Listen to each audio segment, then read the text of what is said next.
One of the most common fears that keep us from doing what we want is the fear of judgment.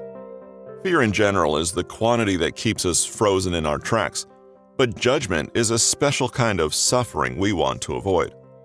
We are perpetually concerned with what others think about us, from old friends to strangers. We never want to make a bad impression, and the worst thing that could possibly happen is to have people think we're stupid. If we catch even a whiff that this is occurring, it's easy for us to imagine that the world is ending and that we will become a social pariah. One tense word or misinterpreted look, and that's all it takes. But sometimes judgment from others is our fate, and there's little we can do about it. For all that we've talked about likability, sometimes it is actually more important to simply not be seen in a negative light. To not be judged harshly and be unlikable can actually be the social win you're looking for. Despite the scientific evidence, with some people you're never going to enter their inner circle or even garner a smile from them. When this becomes clear, sometimes it does, sometimes it does not, then we must change our goals and how we approach them. Instead of aiming to be someone they seek out and crave, we should aim to avoid negativity. In a sense, this is like playing a baseball game in the hopes of not losing instead of actively trying to win. It's not an approach that I would usually recommend, but sometimes that's the best you're going to be able to salvage from a situation. If you can keep judgment at bay and morph into a neutral presence, that's a win. How can the science of likability shield us thusly? It begins with how people tend to form judgments about others, positive or negative. The less knowledge we have about someone, the more we judge them because we have the tendency to fill in the blanks with information that is largely drawn from stereotypes. This sort of broad categorization and pattern recognition may have been beneficial for us in times when it was more important to avoid predators and rotting fruit, but it does not transfer well to social situations. For instance, if you hear about someone who plays tennis and belongs to a country club, what other pieces of information fit into a view of that person? You would likely assume they were rich growing up, perhaps owned a boat, lived on an estate, went to a fancy private school, and haven't had to work very hard in their life. Maybe not all, but at least a couple of those things sprang into your mind. When we have an absence of information, a mental image forms regardless, and the brain doesn't know the difference between a stereotype and accurate knowledge and just fills in the blanks. In the example above, while it could be accurate, it's not fair and not always a positive judgment. Judgments usually err on the negative side, and thus they are something we want to avoid. How can we avoid being judged by others?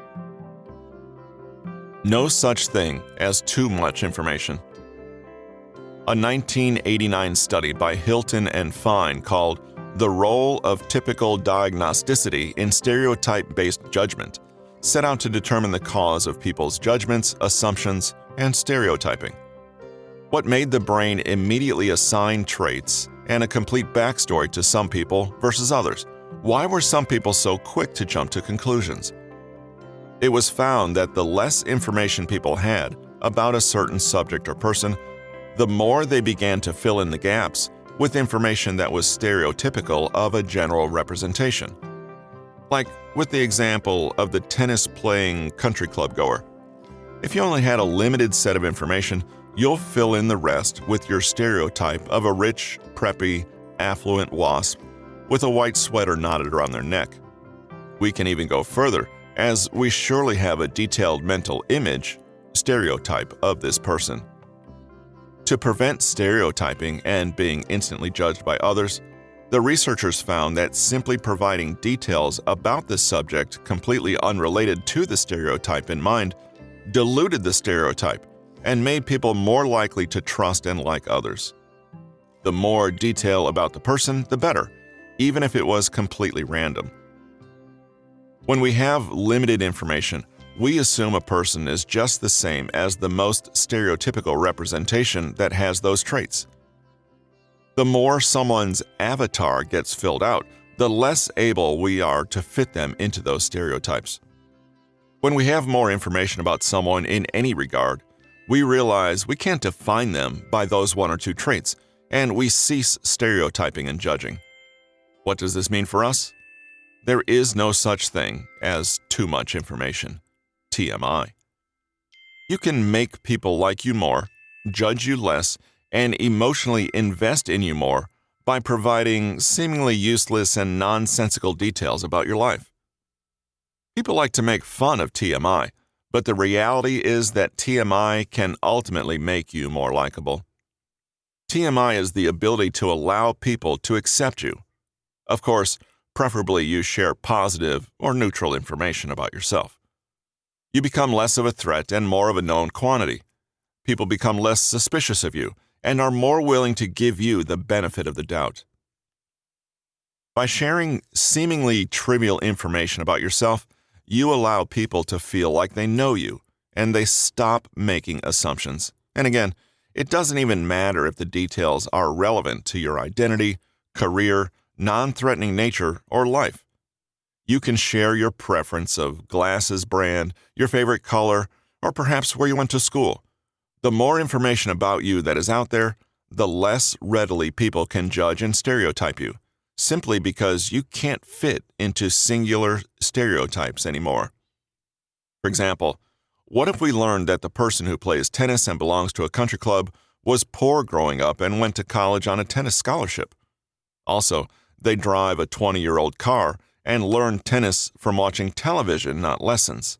Also, they were born in Nicaragua, and reading books is their favorite activity after tennis. This probably changes your view of them. Whatever image you previously held in your head changed drastically. In fact, the additional information we've learned blows the doors off any category we could put them into. And in a sense, that's the goal: to make it impossible for us to fit into any broad category or generalization, which allows people to see you and not a preconceived notion. With more information, people suddenly become three-dimensional. We're humanized, and we eventually realize that all humans are complex amalgamations. In reality, you really haven't done anything profound. You haven't even given any information that's important or useful. To an extent, the way we utilize this knowledge for likability is to get into the mindset of oversharing and offering unsolicited information. This will be difficult for many people, as many glide through life saying as little about themselves as possible. It can be intimidating. You may have been taught your whole life to be modest and even private, but it's really quite simple to start. For instance, if someone asks about your weekend, don't resort to answering, "Good, how about yours?" A guideline I like to use is to give 3 to 4 distinct details when answering easy questions. In this way, you'll get into the habit of giving people more information, which will make conversation flow better anyway. Here's an example of zero sharing, little information, and a high likelihood of judgment and stereotyping. Where are you from? Oklahoma, you? If you don't know anything about a person besides the fact that they're from Oklahoma, where does your mind automatically go? It goes to whatever your stereotypes about Oklahoma are. You don't know if this person was born there, raised there, or only lived there for a couple of years. You don't have the context to make a good judgment about them, and yet you do anyway. This one trait defines them in your mind. Here's an example of why giving unsolicited information can be helpful. Where are you from? Oklahoma, but I was born in New York. My parents were originally from France, and I grew up visiting France frequently. I can't go much now because I have 8 dogs. Now, attempt to put this person into a box. It's the same person as before, but it's nearly impossible because there's so much information about them that you simply have to take them as they are. When you know more about them, they become more humanized and interesting. Plus, it's hard to not continue a conversation after an introduction like that. The added benefit to sharing unsolicited information, and more in general, is you make it extremely easy for others to connect with you. When you spout off details about your life, it's easy for them to find common ground and know you as a person. If you divulge personal information or intimate details of your life, you'll also be appearing to take the first steps to building trust and showing vulnerability to others.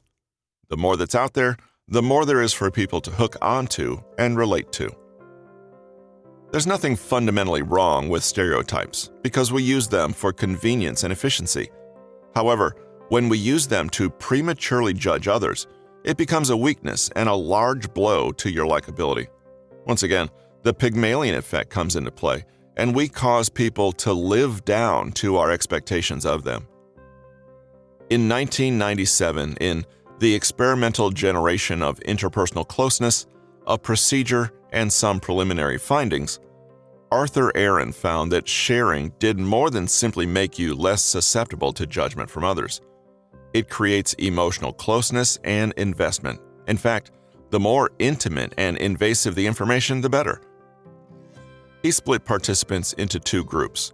One group questioned each other on 36 very specific and intimate questions, including personal vulnerabilities and insecurities. The other group was asked to ask each other only shallow, small-talk questions about their everyday lives.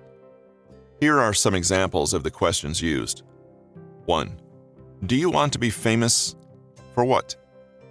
This tells you what a person really values or imagines themselves to be skilled at. This can reveal someone's deepest desires and fantasies. 2. If you were able to live up to 90 and save either the mind or body of a 30-year-old, which thing would you want to save? You learn whether someone values the physical or mental more. You also learn if someone is honest or not. 3. If you could change anything about how you were raised, what would you change? Here, you gain deep insight into someone's past and history. You learn about his or her regrets and if his or her childhood was happy. You may learn some deeply personal secrets about someone. 4. If you could wake up tomorrow with any one quality, what would that quality be? This question enables you to learn what someone wants to be and what he or she values in a person. The person you are asking this question of will always answer with the quality that matters most to him or her. 5. Is there something that you have wanted to do for a long time? Why haven't you done it yet? People all have dreams. They also have regrets. Asking someone this lets you uncover them both. You can hear about personal challenges and hopes and extenuating circumstances in their lives. You'll hear an honest appraisal about people's lives and ambitions. It's impossible to not get personal and emotional when faced with these problems. It's not something people are comfortable doing, but the participants followed directions. The participants who were tasked with asking each other sensitive and sometimes prying personal questions developed greater levels of trust, rapport, and mutual comfort with one another. They felt emotional closeness, even though they didn't know each other before the study. The other group, however, didn't develop this level of trust, confidence, and intimacy.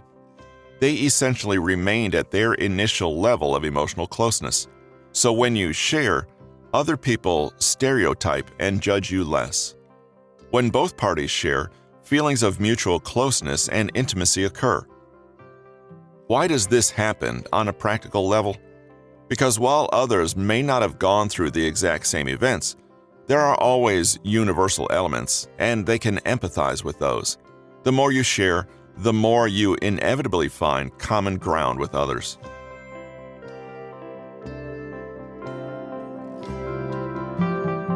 This has been The Science of Likability: 60 evidence-based methods to radiate charisma, make a powerful impression, win friends, and trigger attraction.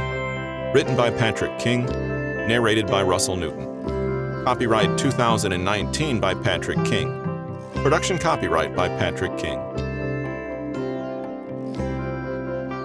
Hello listeners, this is Russell with Newton Media Group, and on behalf of myself and Patrick King, we'd like to thank you for the time you've given to the podcast and hope that you've found it useful in your daily life. We value your time, which is why our episodes begin immediately with the content, but we also highly value your opinion and would greatly appreciate if you would leave us a rating and a review in your podcast provider. Also, don't forget, if you'd like a copy of the free mini book on conversation tactics, take a moment and visit patrickkingconsulting.com to request your free copy.